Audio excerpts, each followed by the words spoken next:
Ancient Australia.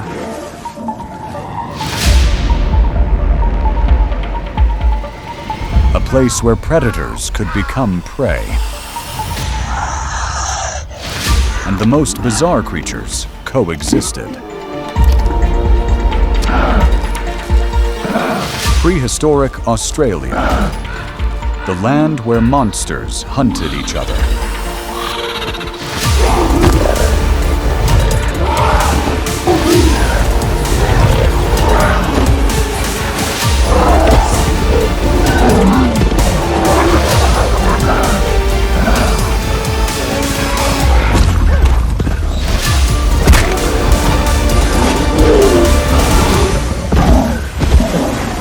From which part of the world are you watching this video?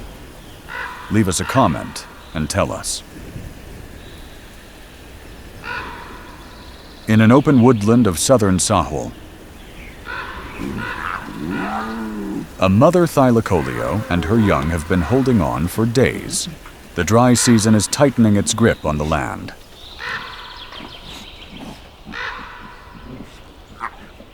The cub is still too small to withstand it. Its strength is fading.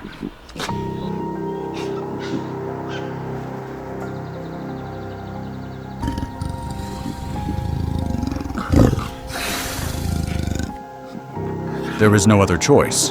They must search for life. Out there, all of Sahul is hungry.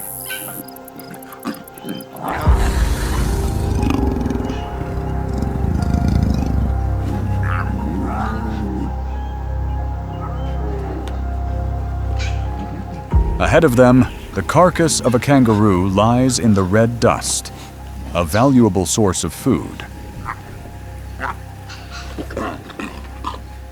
And someone has already arrived. Megalonia.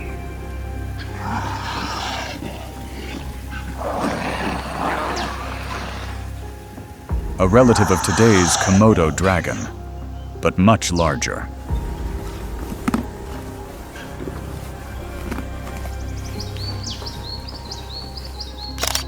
It could reach lengths of up to 6 meters, with commonly cited estimates placing its weight at more than 500 kilograms.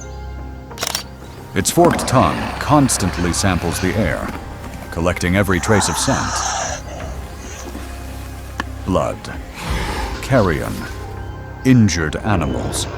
Very little could escape its sense of smell.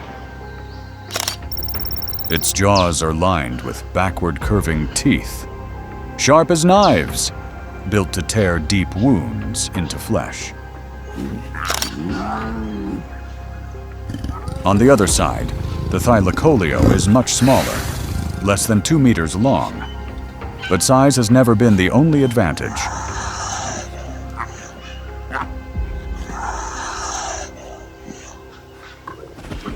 Both understand the value of this kangaroo carcass,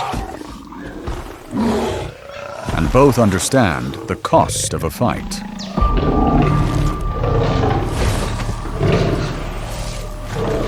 The thylacoleo does not need to defeat Megalania.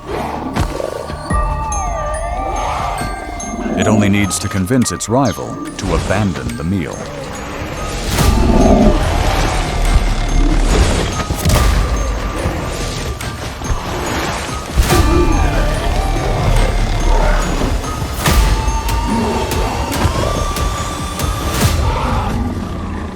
Meanwhile, Megalania has no desire to waste energy on an unnecessary battle.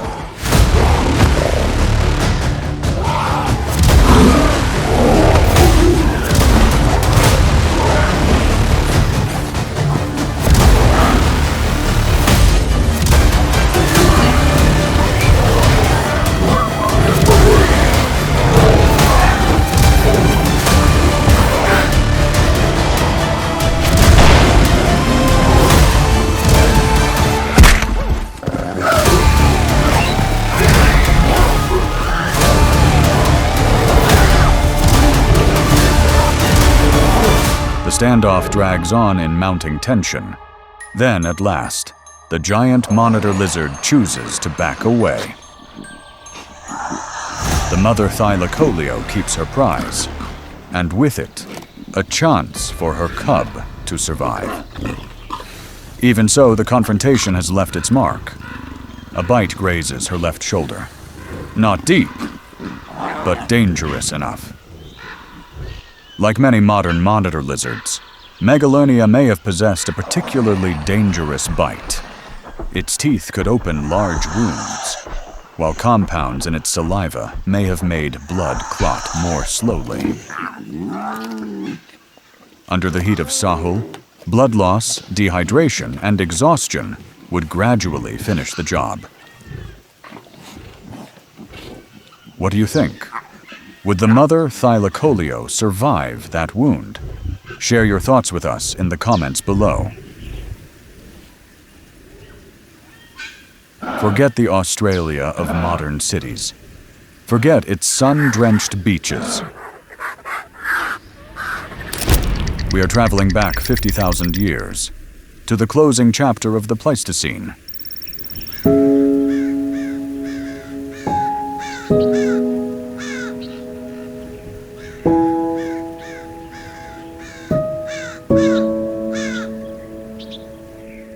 At this time, Australia, New Guinea, and Tasmania were joined together as a single supercontinent. The seas had retreated, exposing the ancient land of Sahul. A vast land, dry and unforgiving. Here, water determined everything. Water meant life. It was also a battlefield.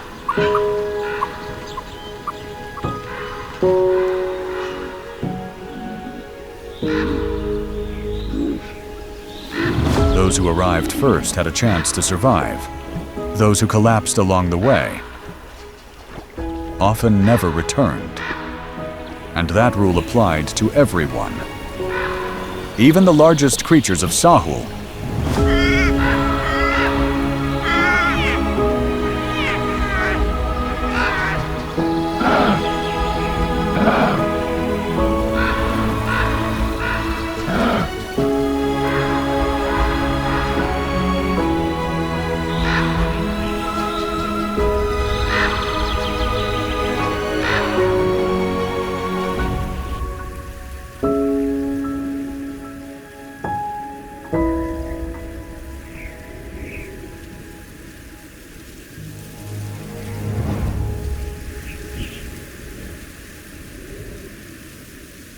Now Sahul reveals its true nature, a world with no safe places.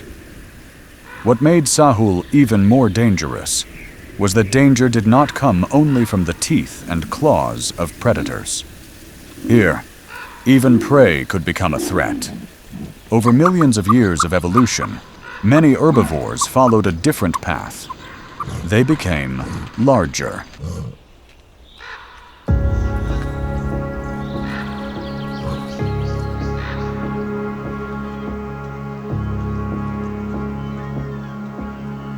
The most remarkable of them was Diprotodon, the largest marsupial ever to walk the earth, a distant relative of today's wombats and koalas, scaled up to extraordinary proportions. A fully grown adult could exceed 3 meters in length and weigh between 2 and more than 3 tons, comparable to a small elephant. A fully grown adult could exceed 3 meters in length and weigh between 2 and more than 3 tons, comparable to a small elephant. Unlike many other herbivores, Diprotodon had no horns, no tusks, and no speed to outrun danger.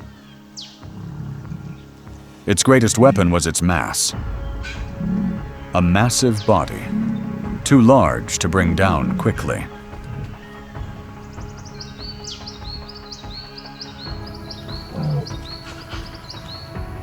Beneath its thick skin was a powerful skeleton. A broad pelvis, forelimbs and hind limbs built to support tons of weight. When cornered, Diprotodon did not run. It stood its ground. A charge delivered with its full body weight could knock an attacker aside, even break the bones of an unlucky predator.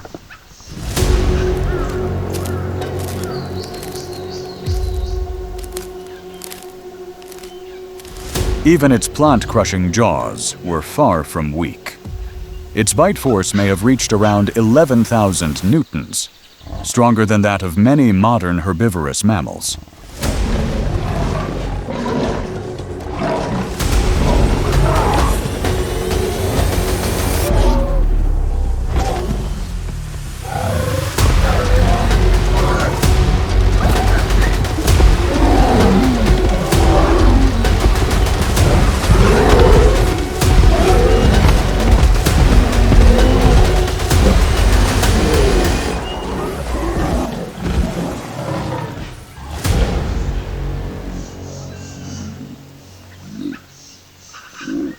Yet enormous size did not make it invulnerable. The weak point was always the young. They were the targets sought by Megalania and Thylacoleo, especially during the dry season, when heat and thirst forced entire herds to keep moving. It was a deadly gamble, but it was also when the true strength of Diprotodon emerged. Fossil evidence suggests they likely lived in herds. When danger appeared, the young were pushed to the center. Around them stood adults weighing several tons, forming a defensive ring. At that moment, a predator was no longer facing prey. It was facing a living wall of flesh and bone, protecting the next generation.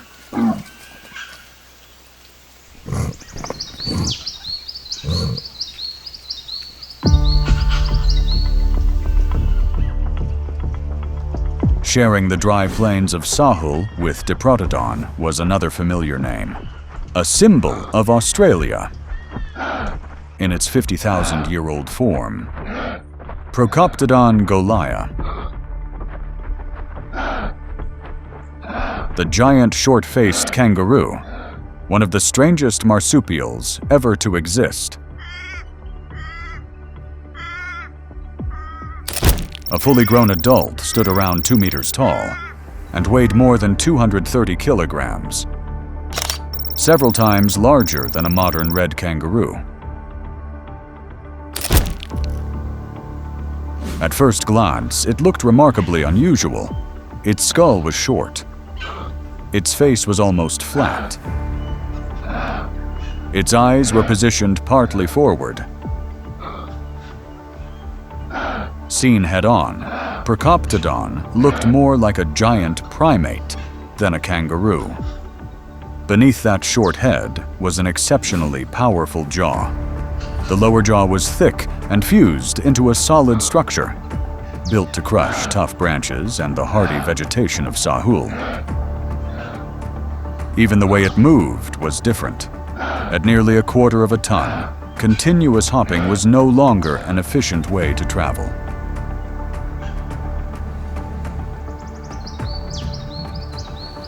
Instead, Procoptodon likely spent much of its time walking on 2 legs. Its broad hips provided stability. Its body was well balanced, and each foot was reduced to a single large toe, tipped with a strong hoof-like claw. Its forelimbs were short but heavily muscled. Each hand carried long fingers armed with curved, sharp claws.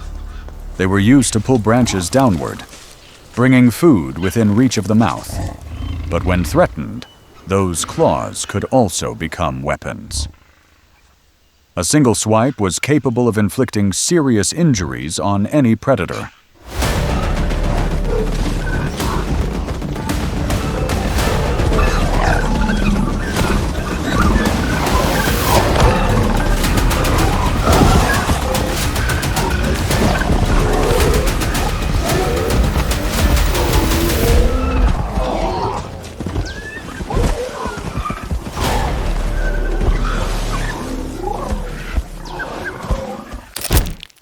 In some regions, Procoptodon fossils are found in remarkable numbers.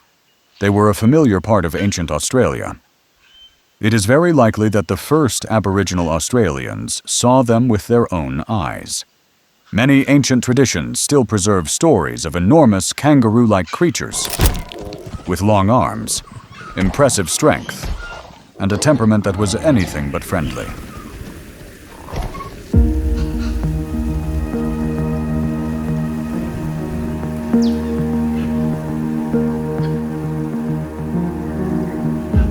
Sahul belonged to more than just marsupials.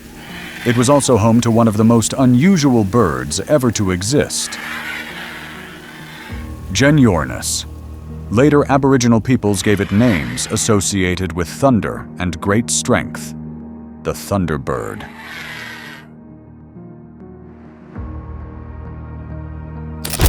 A fully grown adult stood over 2 meters tall and weighed between 220 and 240 kilograms, almost as large as a small horse. Yet despite being a bird, it could not fly.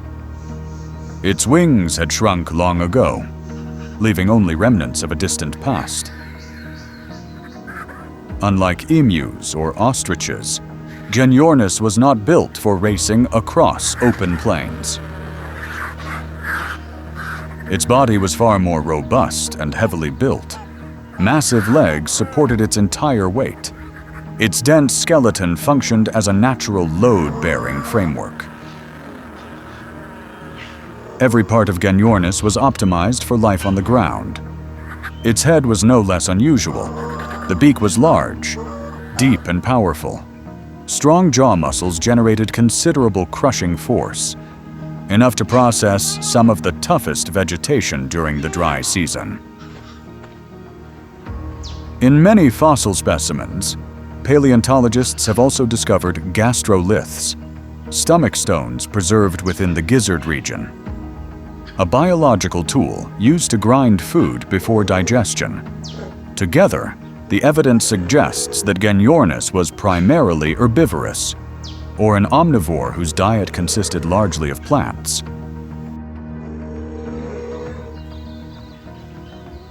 Even so, being a plant eater did not make it harmless, especially when defending its territory or its young. When threatened, it could become a heavyweight fighting machine. A direct kick may have been powerful enough to shatter the ribs of a marsupial lion, such as Thylacoleo. And if an animal was crushed beneath the full weight of Genyornis, many smaller predators might never get back up again.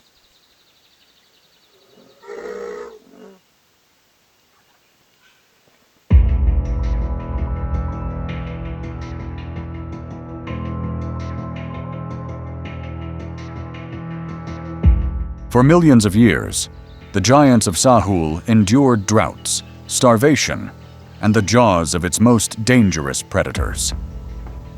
Until a new enemy appeared, one that could not be outrun and could not be defeated, Sahul itself.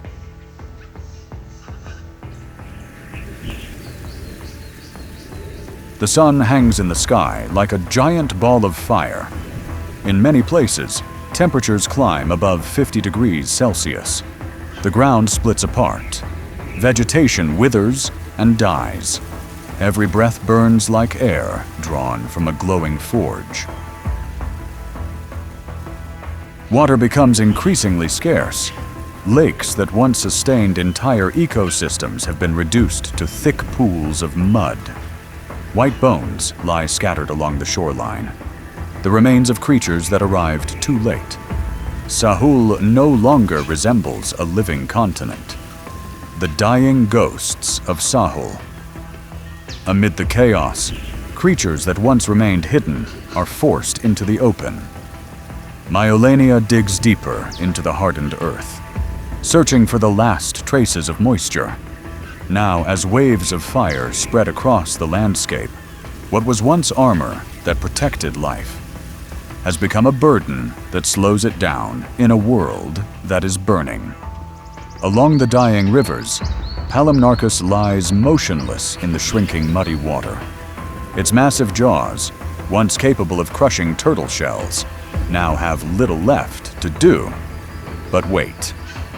Wait for desperate animals driven by thirst to approach the water's edge, or wait for the rains to return, if it still has enough time to see them.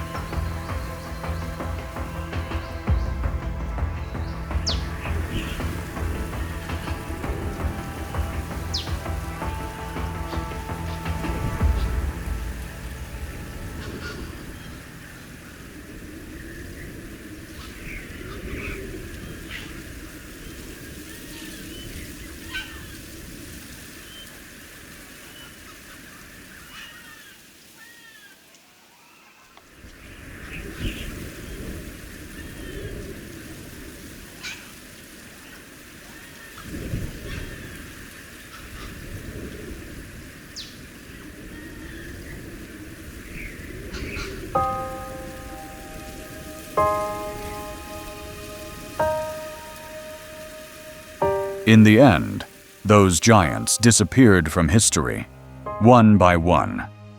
What brought the age of Sahul's megafauna to a close? One of the most famous explanations is known as the Blitzkrieg theory.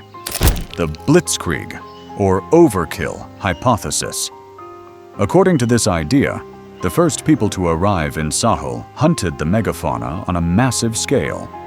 Their populations collapsed rapidly, and within roughly 1,000 years, the giants of ancient Australia had almost completely vanished. But the story may not be that simple. Many studies suggest that much of the megafauna was already declining before humans arrived. Some fossil evidence even indicates that humans and these giants coexisted for tens of thousands of years, possibly between 10,000 and 30,000 years. If hunting occurred, it may have been far more sustainable than the Blitzkrieg theory proposes. So if humans were not the only cause, who or what was responsible? A force that has shaped Earth's history again and again: climate. As the last ice age came to an end, entire ecosystems were transformed. Around 30,000 years ago, Australia became hotter and drier than ever before. Fossils from Cuddy Springs reveal a troubling story. Ancient animals that once fed on vegetation from wetter environments gradually shifted to drought-tolerant shrubs. Some species even abandoned saltbush, a plant that had once been common throughout the older ecosystem. When water disappeared, plants disappeared, and everything higher in the food chain began to unravel. Yet supporters of the Blitzkrieg theory raise a difficult question. Megafauna survived countless cycles of warming and cooling over more than 2 million years. So why did they disappear only after humans arrived? To this day, the debate remains unresolved. Perhaps humans played a role. Perhaps climate was the driving force. Or perhaps the truth lies in the devastating combination of both. What do you think? Did Sahul's megafauna disappear because of climate change or because of humans? Share your thoughts with us in the comments below.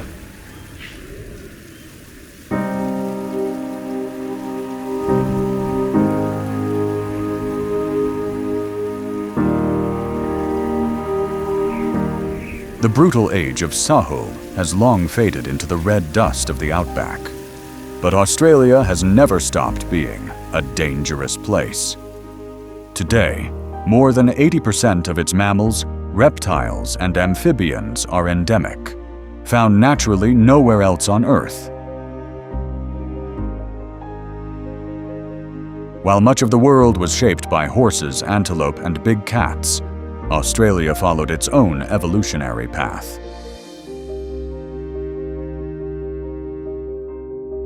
Kangaroos move on 2 legs. Wombats dig through the earth like living bulldozers, and the platypus lays eggs while carrying venom.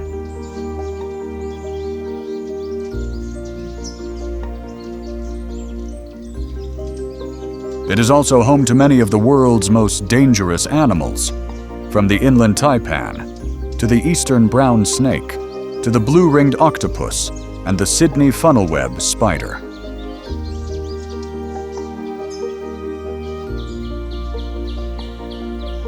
But remember one thing: what we see today is only what remains. Compared to its own past, modern Australia is a far gentler place. Nature does not reward the strongest. It rewards those who can adapt. Millions of years have passed, yet Australia has never lost its true nature, a one-of-a-kind laboratory of evolution.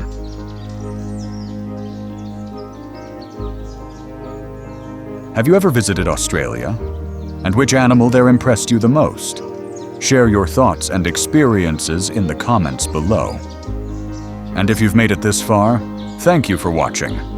Don't forget to like, subscribe, and turn on notifications so you won't miss our next journey into the prehistoric world.